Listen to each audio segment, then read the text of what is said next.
Hey guys, welcome back to the Coffin Nail. My name's Lightbreaker, and today I'm talking with Jay and Jot Maxi from Hacktivist. Guys, welcome to the show. Thank you, brother. Thanks for having us. Oh, my pleasure. Good to have you with us. So your new album, Hyperdialect, came out last week, and it is fucking bang. It's our album of the week here on the Coffin Nail. Congratulations on that. Thank you. Thank you, man. Absolutely. So let's start with the basics. Talk about the album title, Hyperdialect. I actually had to Google that word, and tell us about the theme of the album. Before we do, can you tell us what you found on Google? I believe it said something along the lines of a form of dialect that is reaching beyond its means of dialectic communication or something like that. Yeah, so it's actually a thing that exists, but when we came up with the name for the song, before we decided to call the album Hyperdialect, um, I didn't actually know it was a thing. Huh. I thought I made it up, but unfortunately, no, it exists. So yeah, basically, it's a way of describing our music, hyperdialect. Mm-hmm. But also, we very much would like for our supporters to have their own interpretation of hyperdialect and what it means to them. We don't really want to talk about it too much. Okay. Yeah. And is there a steady theme throughout the whole album that you would say? Because there's a couple of recurring notions about kind of the state of the world today. What does it mean to you guys?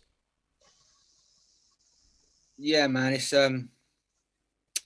definitely about the state of the world and the way the world's being run with money and war and I kind of feel like um, the way the planet is just crumbling at the moment, people are kind of just ignoring it, man, and we need to be more aware about that and try and do a little something about it, I think. Yeah. And with writing the lyrics for this, I'm really intrigued by this because every song has this vocal interplay.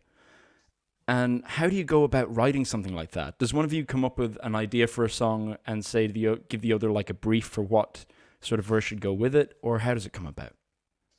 Well, um yeah, like one of us will come up with an idea for a song, and then what we usually do is like I'll write and record like a verse and a chorus maybe, and then send it to the whole band.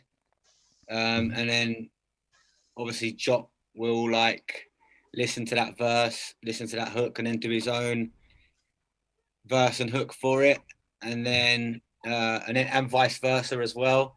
And then when we come into the studio, or we'll send it to each other. Sometimes we'll chop bits up and send them back. Or in the studio, we'll say, "You do that bit, I'll do that bit," or Yeah. take that bit out and do that bit, or and vice versa. Man, that's usually how it works at the moment. yeah, it's a very open, creative process, but um, also there's an answer that answers that and your first question. And basically, um, rather than the album having a theme or us having to try too hard to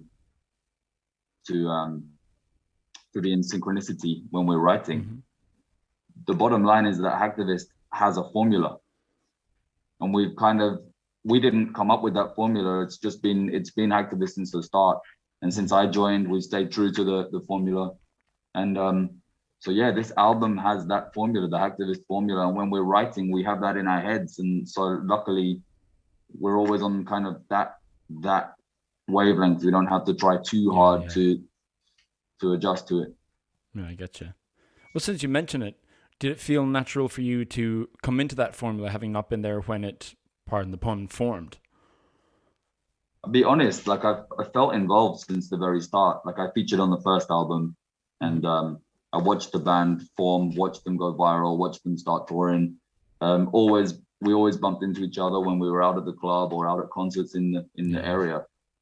So um, yeah, it feels like I've kind of been there since the start. Although there's a lot of countries and a lot of bands that the other guys have been to and met, and they have a lot of experience in this in this scene that I don't. But other than that, yeah, it feels very, very natural. That's great, man. I was wondering if you guys could tell me a little bit more of the stories behind a couple of specific songs, honestly, my favorites from the album. So, what is going on in Ultima Dies? Because it is 2 minutes that is just nothing like the rest of the album, which is really good for the flow of it. But from the first time I heard it, I was like, what's going on there? I don't think people get it, but it's actually kind of a skit. Right. Yeah, it's not really meant to be taken too seriously. Otherwise, it would probably be really, really dark. Someone said they think it's the darkest track on the album. Well, if you take it seriously, maybe it is, but it was supposed to be. It's supposed to be tongue in cheek. Right. Yeah. And what about Turning Tides then? Turning the tables. Oh, Turning the Tables. Sorry, Turntables. It's okay. I can't read my own writing here. We recorded that one together at the demo for that one together at Jay's place. Nice. Yeah, because we go back and forth every 8 bars between each other. Mm-hmm. That's one that we because we do write remotely a lot. I live in the south of France, so we write remotely a lot. But that one was one of the tracks we got the pleasure to write together in person, or to record the demo together in person. Cool. And was that in the room that you're in right now, Jay? I think it was in my old flat, weren't it? Yeah, it was in your other place. Yeah, it was in my other place, but it was pretty much the same as this. But yeah, I had soundproofing and that on the walls. We just recorded it rough. It was good fun, man. It's like grime bars, man, on a metal beat. 8 for 8, man. We flowed together nicely, man. It was pretty easy, really. Yeah. Awesome. Yeah, it came together nicely, that one. Yeah. Turning the tables on the metal game, man. You know what I mean? Big time. Yeah. And one of the few bands that does it right. Loads of bands try it, and it's one in fucking 20 bands that really gets it. Yeah. You know? Thank you. No, awesome. And out of curiosity, since you guys did that in a traditional hip hop 8 for 8, do you ever just freestyle together? Yeah, all the time, man. When we're on tour, when we've had a couple of beers, Yeah. backstage warming up our vocals, man. We always most of the time it's like 16 for 16. Right. Yeah. Oh, I'd love to be a fly on the wall for that, man. Fucking yeah. There's probably a few little clips on our Instagram. I think I might have posted something a few years ago of us in Amsterdam, pretty high.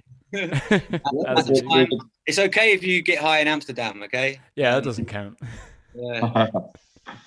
One last one that really jumped out to me as well from the first listen to, I don't know, 10th repeat, Dogs of War. Tell us a bit more about that. Yeah, man, that's you know, like we're all kind of dogs of war, man. We kind of get dragged into this pit of war. Like it's unfair, man, that innocent people can just go out and get blown up just because one person believes in one sort of religion. I've got nothing against people that believe in religion or anything, but just some of the religions,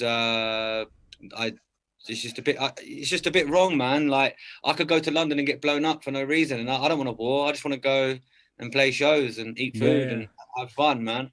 We're all kind of sucked into it, and the state of these other, it's good in England, man, but the state of these other countries, like these young kids that are going to school and just trying to learn, and it's just a sick, cowardly thing that's going on right now with jets dropping bombs on people that don't want to get involved, man. Sometimes I just think, all right, everyone that wants the war go over that way, and then everyone that doesn't want the war go this way, and sort your problems out between you. It's just sick, man. I hate it. It makes me sick to my stomach.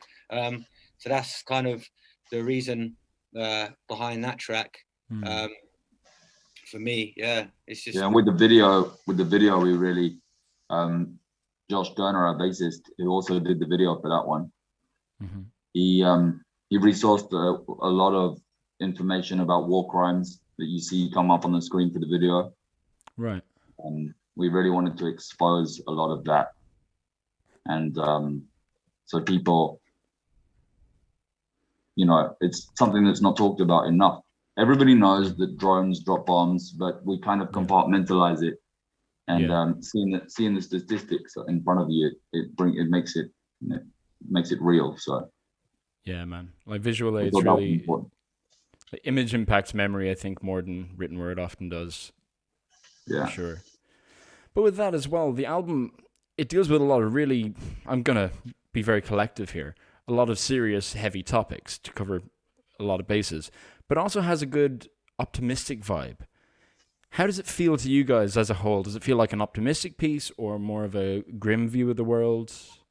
It's definitely I'd say it's probably more of a grim view, but we do know how to have fun as well. Like, you know, Yeah. whatever happens, we do have to live in this world. We can't just go and fly to Mars and chill on Mars. But I kind of live in my own little bubble, Yeah. and I just believe what I want to believe and see what I want to see.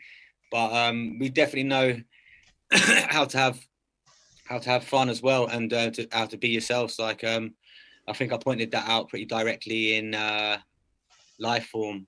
Mm-hmm. That's more of a kind of a party song to kind of Yeah. have fun either way, man. Mm-hmm.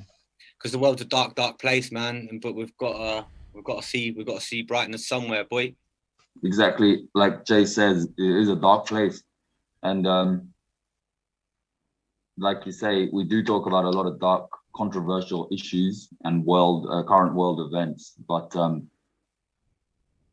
it's supposed to be like a light in the darkness, Mm. like Nice one. trying to suggest a better way, or to hint towards um, a future where these things don't exist anymore. Yeah. So yeah, we don't just moan about the bad. We try and Yeah. be motivational as well and encouraging. Yeah. Well, slamming 8-string riffs help as well, you know? Yeah, they do. On the album as well, you collaborated with Kid Bookie and Aaron Matz from 1056. How did those come about? Were they people that you sought out, or did it come up more naturally? Yeah, with the Kid Bookie thing, it was we got Twitter to thank for that. Really, somebody somebody tweeted us saying you guys should do a track with Kid Bookie, and I saw the tweet and I checked him out. But obviously, I knew about him because Jot already told me about him and showed me the track with Corey Taylor a few months before that. So I retweeted him back and said, yeah, we're down. Checked out some more of his songs. He retweeted us straight back saying, yeah, I want to work with you guys. You guys are sick. I was like, that's cool. And then while all this was going on, we was working on Armored Core anyway. And James asked me, have I got another verse for this bit that he's added into the track? There's like a gap in it. And he said, have I got another 8 for it? So I just sent that straight to Kid Bookie and was like, yo, do you want to jump on this? Within the next day, literally, he vocaled it, sent it back. I sent it back into our group chat. We all spoke about it, like, yeah, this is crazy, this is sick. And then he sent the final vocals. I forwarded them to James, and then bang, it was a sick. We all listened to it and thought, rah, man, this is sick. So that's how that one came about. And Aaron Matz, I'll let Jot explain how that one came about. Yeah, just about Bookie. Like I've been aware of him since ages ago when he used to he did a freestyle on Westwood and things like that. Mm-hmm. I've been aware of it. So I tweeted him some of his own lyrics from like 10 years ago, and he couldn't believe that I'd remembered those. Yeah, man. Aaron Matz is a guy. It's one that we met on tour. Oh yeah. So we played with Betraying the Martyrs a few times, his previous band, and really got on well with all the guys. We ended up, getting hammered with them after some shows, and we talked about working with him. And then that too just happened very naturally. We had a space on Hyperdialect. It had a very fast, angry pace, and we thought of him directly. So we sent it over, and that happened. Both features were very organic. We didn't sit around and say, right, who are we going to contact for features? We didn't really plan any features. Those two just kind of happened. And suddenly we ended up with a finished album, and those two guys were on it. So it's really cool. Nice one, man. Yeah. So one or two more things in the album, then I'll ask you just one or two general questions. The Planet Zero music video, that is just insane. The effects are amazing. What was your brief going into that to whoever did the effects? That was Josh Gurner's idea, man. Yeah? End of the world. Yeah, end of the world. But obviously he had this crazy idea of we slowed the song down, didn't we? We slowed the song down, and then or did we speed it up? I can't remember. No, we had a version of the song at 33.3% of its full speed. So we were, doing the lyrics, and I never wanted to give away that secret, but anyone who knows the stuff about video, anyone who knows about video can see anyway. Oh, and, cool. I was wondering because I thought that you changed the frame rate or cut out every second frame or something. Yeah, so then we played it slow and then sped it up. It looks amazing, man. Yeah. Sorry, I interrupt you. Go on. No, we played it like Jay says. We played it slow, and then the final thing you see is it sped up to its normal speed again. And together with Josh Gurner, our bassist, again, who takes care of a lot of our videos, and Richard Oakes of Dark Fable Media. Okay. He's responsible for the graphics. He did an amazing job on that one. I had no idea that he could do that with what we filmed that day. So shout out to him. Yeah, nice stuff, man. Yeah. So the album's been out a week, and you had a limited run of 500 vinyls. I believe they're sold out by now, are they? Yep, sir. Will there be another pressing coming up anytime soon? I think so. Maybe. Nice. Will that be on your website, I assume, yeah? Yeah, man. Yeah, we might do some competitions and stuff or some giveaways, but the best place to find things that we've got is always the website. Yeah. Awesome. And I do want to say as well, when I saw Armored Core come up on my Spotify, a few months ago when that just single came out, I was like, these guys are gamers, eh? So, have I got that right? Were you referencing the game? Actually, no. No? I think subconsciously I had seen the game somewhere, maybe. Yeah. But again, the same as Hyperdialect, was not thinking about that when the title came up for or the subject of having a hard back or a hard exterior. Yeah. I was like, yeah, everyone's always talking about a hard exterior, but what about having being solid on the inside, having a hard soul? Yeah. Or a good heart, but a solid one at the same time. Mm-hmm. And then it was months later, somebody on Twitter said, "Oh, like the game," and I couldn't believe that I'd never actually played the game, because you can see my Gundams. I love science fiction and mecha and all that stuff, but I never played Armored Core. Can you believe it? No, man, shit. Well, look, I haven't either, but when you game, you become aware of shit. What are you playing right now? I think it was in there subconsciously, but that wasn't the intention at the time, no. Yeah. I'm an old school gamer, man. I'm retro. Yeah? Yeah, I like old games, man. Yeah, I've been walking the line right now. I'm playing Final Fantasy VII, the original, but I'm also playing the new Star Wars Squadrons, so old school and new school. Is Squadrons good? It's good, man. Those controls are tough to get your head around, but wow. But yeah, it's shit hot. Yeah, I played Final Fantasy VII, the original, last year again. Nice. And I'm on the remake right now. Oh, the remake's great too. Yeah, it's funny actually. I'm also playing Star Wars Battlefront a little bit again. Cool. So yeah, must sync up on PlayStation. We're on a similar wave right there. What's my PlayStation? Did you say? Yeah, we must have a couple of games on network. Don't give it out here. Every twat will know what it is, but you can tell me later. Everyone will be in there. Everyone will be in their TIE fighter shooting me down if I if I play it on here. Public enemy number one. Yeah. So listen, here's a bit more of an expansive question. Let's say, Mike Shinoda said 2 or 3 months ago that a new metal revival is imminent.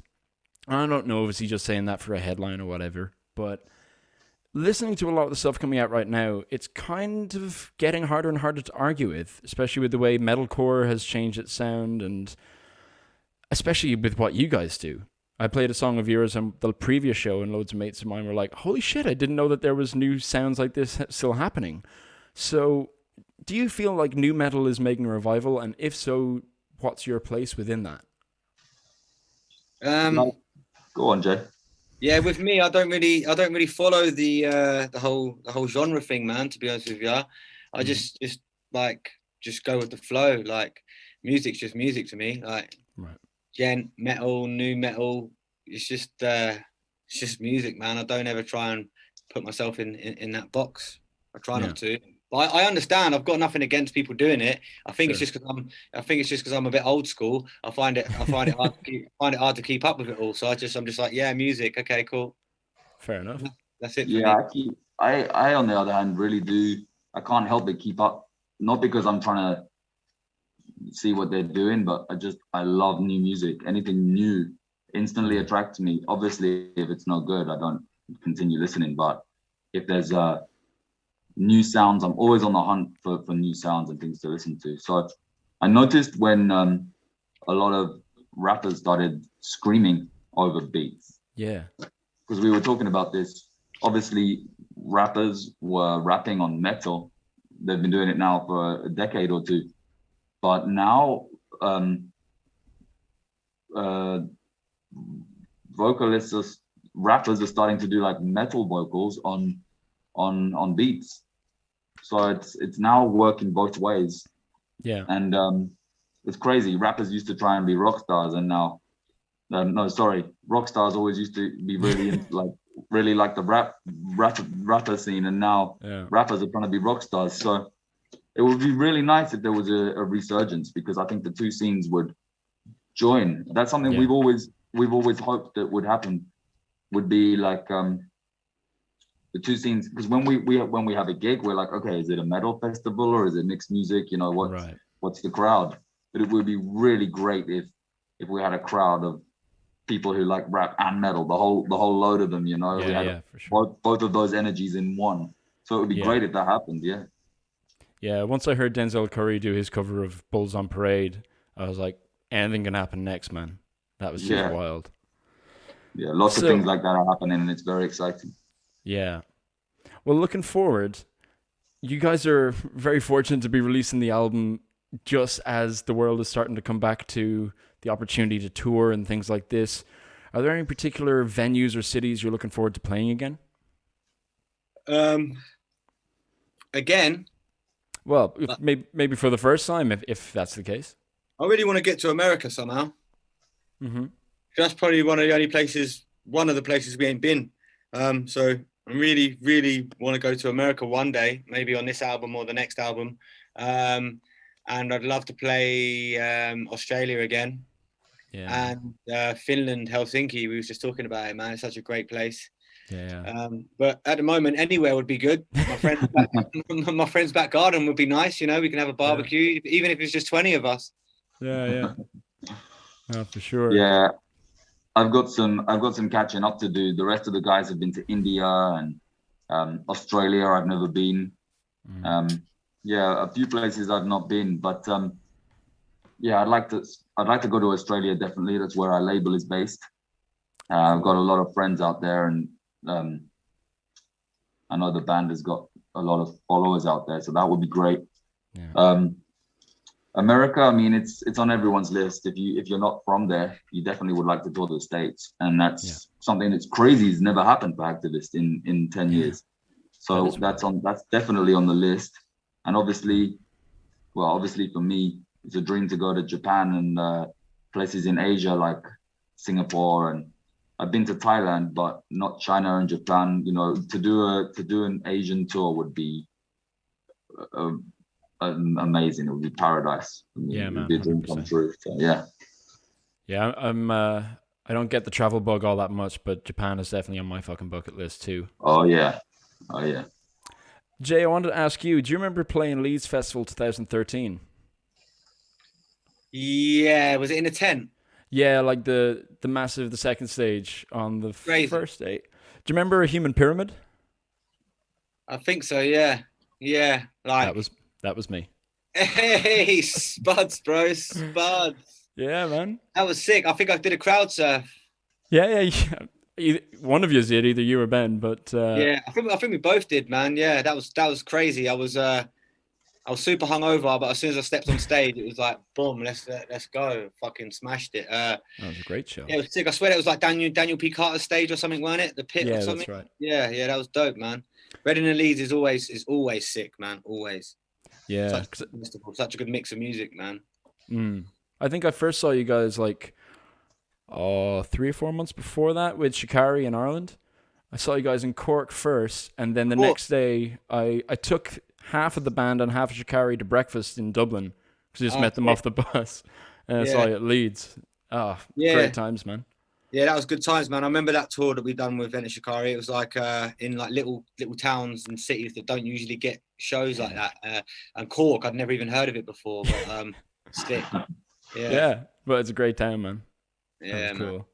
Yeah. So listen, guys, before we wrap up, I have a quick lightning round for you. I'll shoot you out one or the other. You just tell me which one you'd pick, yeah? Okay. All right. Meshuggah or Architects? Architects. Jot? Oh, I thought we were taking turns. Yeah, I'll say Meshuggah. I'm guessing your guitar player would probably say Meshuggah as well, eh? Yeah. James. Yeah. I said it for him. Fair enough. All right, so what about Ocean Wisdom or Dave? Ocean Wisdom all day. Mm-hmm. Yeah, I've met Ocean in Marseille. He was over here.